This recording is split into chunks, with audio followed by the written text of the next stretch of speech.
Okay, the rights and obligations of co-tenants. Some of these are easy and some of them can be a little bit tricky. So let's talk about first boundary disputes.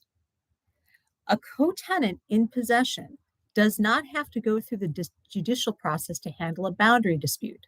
They can settle with their co-tenants. Does this mean they can take a gun and say, get off my property? No. It just means that co-tenants can handle boundary disputes on their own because remember, they all have the right to possess and enjoy the entire property.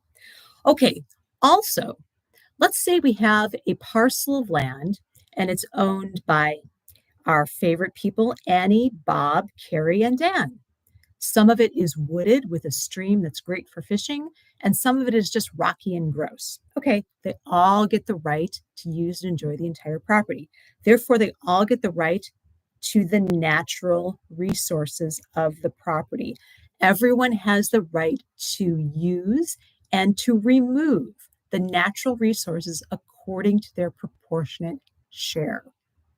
So if Annie, Bob, Carrie, and Dan have some wooded property and each of them owns a 25% share, Dan may take the timber, but only in proportion to his share. So Dan could take and sell the timber, but only 25% of it. So does that make sense? Natural resources, proportionately shared.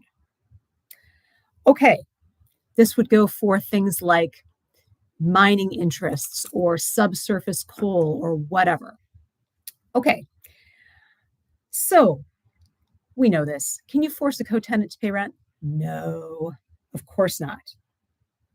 What about ouster? This is an exception to that general rule. If one co-tenant tries to oust the other co-tenant, the ousted co-tenant is entitled to fair rental value from the time of the ouster. So our rental rule is, in general, no. Here are our exceptions. Ouster. If one tenant ousts the other co-tenant, the ousted co-tenant is entitled to what? Fair rental value from the time of the ouster. Additionally, we know one co-tenant can't charge rent, but what if it's an apartment building and you are renting to third parties? What if you own a 3-flat and you're renting to third parties? You must share those rents and profits proportionately. Rents and profits from third parties must be shared proportionately. So when we say rents and profits, let's get back to the timber. Does Dan have to share his rights in the sale of the timber, the profit that he made?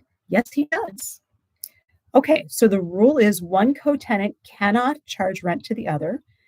If there's ouster, the ousted co-tenant gets fair market value from the time of the ouster. Rents and profits have to be shared proportionately. Rents and profits from third parties have to be shared proportionately. If you own an apartment building and you charge rent to a third party, share it proportionally. And my example about Dan sells his timber to a third party. He's getting a profit from the third party. Does he have to share? Yes. Okay, what about repairs and improvements? Repairs and those types of expenses are considered shared. Repairs are shared expenses. Okay, what about our exception? Our exception is for a co-tenant in exclusive possession. Okay, the general rule is that repairs are shared. The exception is that a co-tenant in exclusive possession can't seek contribution for repairs. In other words, they can't sue for contribution, but they can seek reimbursement for repairs. Okay, what about improvements? Improvements are not considered necessary. No, you absolutely cannot get your co-tenants to reimburse you for improvements. You have no right to cause the other tenants to pay for improvements, even if they increase the value of the property. Improvements are not considered necessary. Okay, so what happens if the property is partitioned or sold? Remember, you get a what? That's right, an accounting. So improvements aren't considered necessary. You can't get reimbursed from your co-tenants.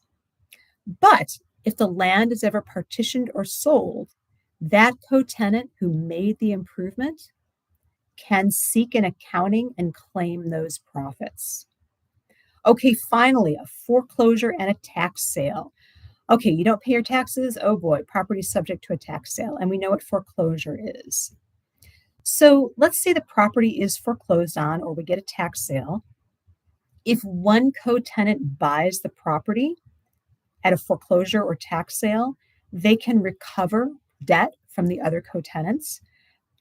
However, the other co-tenants can also reclaim their interest in the property by reimbursement.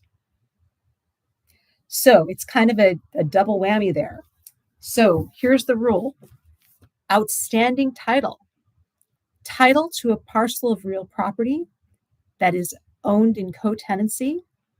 If there's a foreclosure proceeding or tax sale and one co-tenant buys that property, the other co-tenants may assert and regain their interest by reimbursing the purchaser for the tax sale debt or the mortgage debt. And that's it for co-tenancy.